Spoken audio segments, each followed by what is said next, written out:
Hi guys, ഗലിബ്രോ എന്ന YouTube ചാനലിലേക്ക് എല്ലാവർക്കും സ്വാഗതം. Bigg Boss Malayalam season 7 seventh week എവിക്ഷനിൽ റന ഫാത്തിമ പോയ കാര്യം ഞാൻ നിങ്ങളെ ഓൾറെഡി പറഞ്ഞു കഴിഞ്ഞാണ്.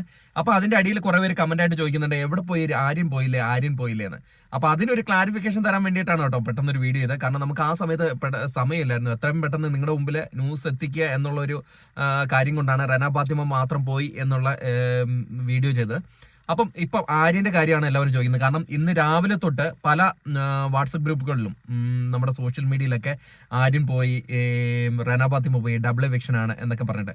ഞാൻ ആദ്യം പറഞ്ഞായിരുന്നു ഒരു സിംഗിൾ എവിക്ഷൻ ആയിരിക്കും ഉണ്ടാവുക. നമ്മുടെ അൺഒഫീഷ്യൽ വോട്ടിംഗ് സ്റ്റാറ്റസുകളിൽ പറഞ്ഞിരിക്കുന്ന പോലെ തന്നെ ഏറ്റവും വോട്ട് കുറഞ്ഞ റന ഫാത്തിമ പോയിരിക്കുകയാണ്. ഇനി എന്നെ പൊങ്കാലയിടാൻ പറഞ്ഞ അതിന് ഞാൻ പറഞ്ഞിട്ടായിരുന്നു ഒരു സിംഗിൾ എവിക്ഷൻ ആയിരിക്കും ഉണ്ടായിരിക്കുകയെന്ന്. ആര്യൻ സേഫ് ആണ്. അപ്പം ആഹ്ലാദിക്കുക. മസ്താനി വാങ്ങി വെച്ച പടക്കങ്ങൾ പൊട്ടിക്കാൻ ഇനിയും ദിവസങ്ങൾ ബാക്കിയാണ്. അതുകൊണ്ട് ആ പടക്കങ്ങൾ എടുത്തു വയ്ക്കാം. കാരണം മസ്താനി പടക്കം മേടിച്ചു വെച്ചിട്ടുണ്ടാവും ആര്യൻ പുറത്തു പോയെന്ന് വിചാരിച്ചിട്ട്. ആര്യൻ പുറത്തു പോയിട്ടില്ല. ആര്യൻ സേഫ് ആണ്. ആര്യൻ സീക്രട്ട് റൂമിലും അല്ല. ആര്യൻ 100% സേഫ് ആണ്. ഒരൊറ്റ എവിക്ഷനേ ഉള്ളൂ.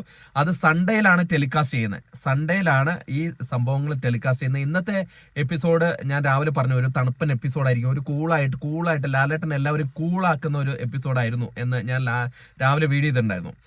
അപ്പം തന്നെ ഞാൻ റന ഫാത്തിമ പോകുന്ന കാര്യം കൂടെ പറഞ്ഞിരുന്നു. പക്ഷെ ഒരു കൺഫർമേഷന് വേണ്ടിയിട്ടായിരുന്നു വെയിറ്റ് ചെയ്തത്. അത് കിട്ടാൻ ഇച്ചിരി ലേറ്റായി. അത് കിട്ടിക്കഴിഞ്ഞപ്പോഴാണ് രണ്ടാമതൊരു വീഡിയോ ചെയ്തത്. പക്ഷെ ആ സമയത്ത് എനിക്ക് ആര്യന്റെ കാര്യം ഒന്നും പറയാൻ പറ്റില്ല. ഞാൻ പെട്ടെന്ന് റന ഫാത്തിമ പോയി എന്ന് പറഞ്ഞ് വീഡിയോ ചെയ്ത് വിടുകയാണ്. ആര്യൻ സേഫ് ആണ്. പിന്നെ കുറെ പേര് ചോദിച്ചു റീ എൻട്രി ഉണ്ടോ എന്ന് ചോദിച്ചു. ഒരു റീ എൻട്രി ഇല്ല കേട്ടോ. റീ എൻട്രിയോ അങ്ങനത്തെ കാര്യങ്ങളൊന്നും നമുക്ക് അറിയാൻ കഴിഞ്ഞിട്ടില്ല. അതങ്ങനെ വല്ലതും അറിയുകയാണെങ്കിൽ നമ്മൾ പറയുന്നതായിരിക്കും. പിന്നെ നമ്മൾ പ്രൊമോ കാണിച്ചു, പ്രൊമോയിൽ ആരോ വരുന്നുണ്ട് എന്നൊക്കെ കുറെ പേര് ചോദിക്കുന്നുണ്ട്. ആ പ്രൊമോയിൽ വന്നിരിക്കുന്ന നമ്മുടെ മച്ചാനാണ്. പ്ലാച്ചി മച്ചാൻ വരികയാണ്. പ്ലാച്ചി നമ്മുടെ ഷിയാസ് കരീം എടുത്ത് എറിഞ്ഞു കഴിഞ്ഞില്ലേ, പ്ലാച്ചി നമ്മുടെ അനിമോളുടെ പ്ലാച്ചി, ആ പ്ലാച്ചിയാണ് വരുന്നത്. അതുകൊണ്ടാണ് അതിൻ്റെ ലക്ഷ്മിയുടെ മുഖം, ആ പ്രൊമോ നിങ്ങൾ നോക്കിയാൽ മതി. ആ ലക്ഷ്മിയുടെ മുഖം അയ്യേ എന്ത് കോപ്പാണെന്ന് പറഞ്ഞുള്ള രീതിയിൽ ഉള്ള സംഭവം. അപ്പം റന ഫാത്തിമ പോയി. നമ്മുടെ അൺഒഫീഷ്യൽ വോട്ടിംഗ് സ്റ്റാറ്റസ് ശരിയാണെന്ന് തെളിയിക്കുകയാണ്. ഒരു കാര്യം ഞാൻ പറയുകയാണ്, ഇത് അൺഒഫീഷ്യൽ വോട്ടിംഗ് സ്റ്റാറ്റസ് ആണ്. ഹോട്ട്സ്റ്റാർ അല്ല, ജിയോ ഹോട്ട്സ്റ്റാർ ചെയ്യുന്ന വോട്ടല്ല ഇത്. പലരും പ്രേക്ഷകർ, അതായത് ബിഗ് ബോസ് കാണുന്ന പ്രേക്ഷകരെ വോട്ട് ചെയ്യുന്ന സംഭവമാണ് ഈ അൺഒഫീഷ്യൽ വോട്ടിംഗ് സ്റ്റാറ്റസ്. ആ വോട്ട് ചെയ്യുന്നവരെല്ലാവരും ഹോട്ട്സ്റ്റാർ കയറി വോട്ട് ചെയ്യണമെന്നില്ല. ഹോട്ട്സ്റ്റാർ കയറി ചെയ്യുന്ന വോട്ടുകൾ മാത്രമാണ് പ്രാബല്യത്തിലുണ്ടാവുന്നത്. ഇത് നമുക്ക് ജസ്റ്റ് ഒരു വ്യൂ കിട്ടാൻ വേണ്ടി, നമുക്ക് ആരൊക്കെയാണ് സപ്പോർട്ട്, ആരായിരിക്കും സേവ് ആവുന്നത്, അങ്ങനെയുള്ള കാര്യങ്ങൾ കിട്ടാൻ വേണ്ടി. അപ്പം ഡേഞ്ചർ പൊസിഷനുള്ള ചിലപ്പോൾ 1-2 പൊസിഷനൊന്നും മാറും എന്നല്ലാണ്ട് വലിയ മാറ്റങ്ങൾ ഉണ്ടാകാൻ ചാൻസ് ഇല്ല. ഇതുവരെ ഉണ്ടായിട്ടില്ല. കാരണം എൻ്റെ വീഡിയോസ് നിങ്ങൾ എടുത്ത് നോക്കിയാൽ മതി. ഈ സീസൺ 3 സീസൺ 4 തൊട്ട് തുടങ്ങിയ പരിപാടിയാണ്.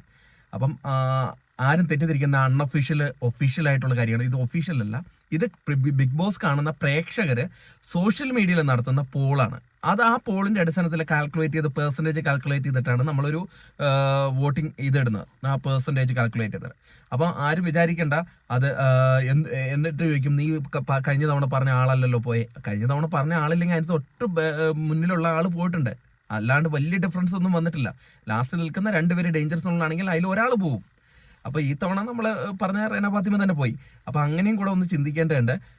അപ്പം ബിഗ് ബോസ് സംബന്ധമായിട്ടുള്ള എല്ലാ അപ്ഡേറ്റുകളും നിങ്ങളുടെ മുമ്പിൽ എത്തിക്കുന്നതായിരിക്കും. അതിനായിട്ട് നമ്മുടെ ചാനൽ ആരെങ്കിലും സബ്സ്ക്രൈബ് ചെയ്യാതെ കാണുന്നുണ്ടെങ്കിൽ ദയവ് ചെയ്ത് ചാനൽ സബ്സ്ക്രൈബ് ചെയ്യണേ. നിങ്ങളുടെ സപ്പോർട്ട് ഉണ്ടെങ്കിൽ മാത്രമേ നമുക്ക് കൂടുതൽ ഇനി അടിപൊളിയായിട്ട് മുന്നോട്ട് പോകാൻ പറ്റുള്ളൂ. അപ്പം അടുത്തൊരു വീഡിയോ ആയിട്ട് കാണുന്നവരെ ടാറ്റ ബൈ.